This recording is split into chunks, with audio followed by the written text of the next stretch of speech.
purpose of today's event was to get the Solent LEP to come to the Waterside of the New Forest.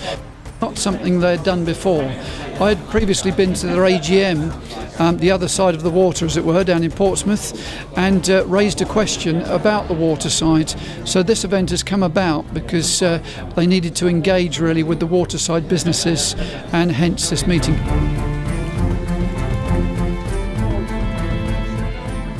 Well, I think the current reality is it's quite an interesting one. I think there's a lot of uncertainty. So we've come through a general election process that was massively disruptive. We've come through a referendum vote last year that again was massively disruptive. And I think that's generated an awful lot of uncertainty nationally and locally as well. And no one quite knows what the outcome of that's going to be, I guess. We've got a really diverse business community here that responds well to uncertainty and responds well to challenge and sees it almost as an opportunity. So I'm hopeful that out of this political and economic churn that we're going through at the moment will come some fantastic, innovative, forward-looking businesses that will create jobs, prosperity and growth for years to come. The event comprised some exhibition stands and a number of presentations. It was opened by Barry Rickman. I'm Barry Rickman, sorry, I think that's up there somewhere, leader of New Forest District Council. We want to see the economics of this area built up. If there's funding available, why shouldn't the Waterside have it and other people have it instead? So the Waterside has businesses right across the area that could do with the help of the people who have been speaking today. I own two small businesses based in Southampton.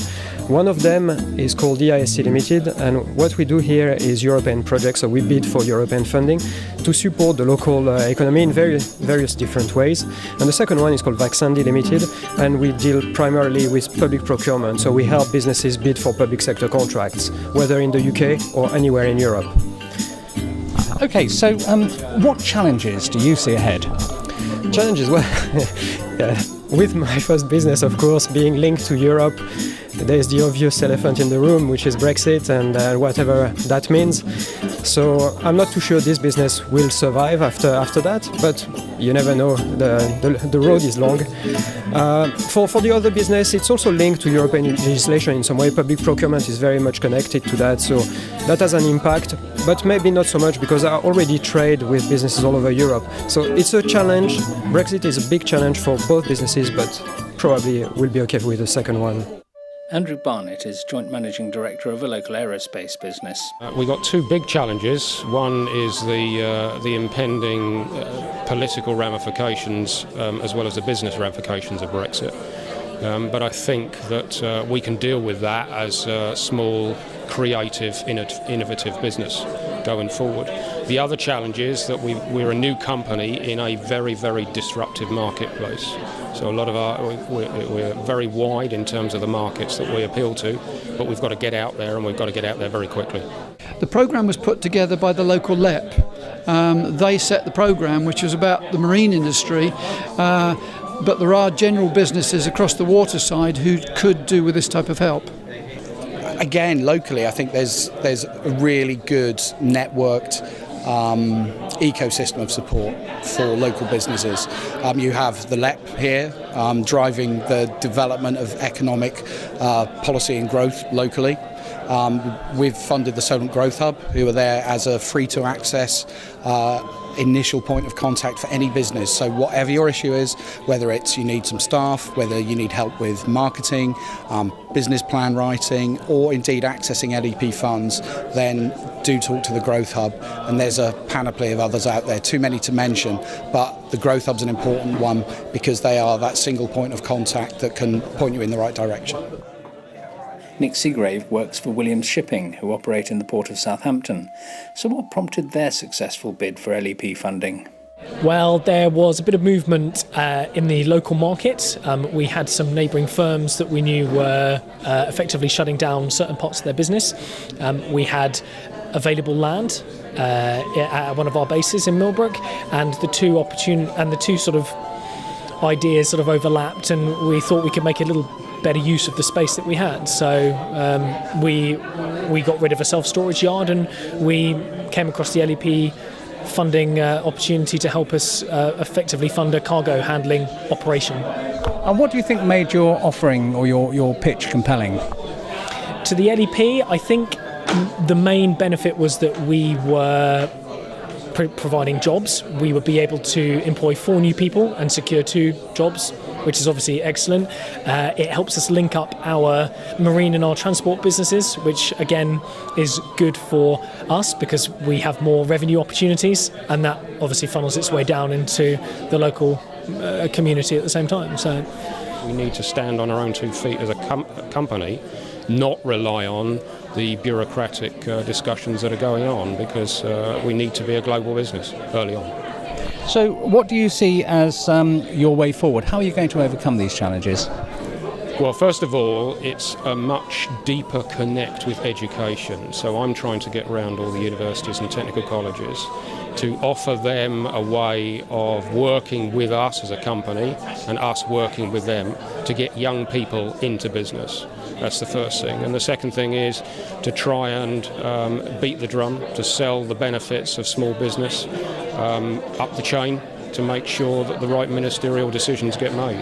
There's always been business support out there in various different guises, from central government to regional to local. The problem is no one's quite known how to bring that together into one really simple, easy to access form. And the Growth Hubs address that. So for every LEP around the country, of which there are 38, each LEP now has its own associated Growth Hub, and those Growth Hubs will be the first point of contact for any business, and they may well get signposted on to other more relevant sources of information, funding, opportunity, but that Growth Hub hopefully cuts through a lot of the confusion around, yes, there are so many things for me as a business, I don't know where to start. So start with the Growth Hub, they will help you. Barring the big impacts, what other impacts do you see as being possible on your businesses in this current state? Well, one is closing, of course. The first one, if there is no link to Europe, that is a friendly link, there is no point of continuing it.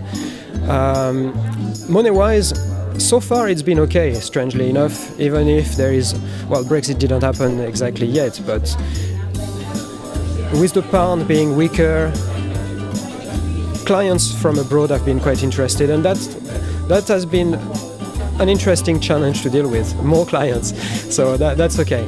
For the future impact, in the long term, I'm not too sure how that will pan out for both businesses, and relocating is an option, a thinking that I had and loads of my colleagues or co-business owners have had because of this issue of Brexit. You mentioned contacting the Growth Hub. What is the process for getting help? So the process for getting help, historically people have picked up the phone and talked to us as the LEP, and that's fine, they can still do that. What we try to do is get people into the habit of calling the Growth Hub. So there's a widely publicised telephone number, they have a website, an email address, and it's really a simple case of telling them a bit about your business, so what sector you're operating in, tell them your postcode, where you're based, and then they will filter a whole bunch of information for you around funding opportunities, around other initiatives that may be of use to you. So my advice is look at the Growth Hub website and take it from there. And how will you measure the success of today?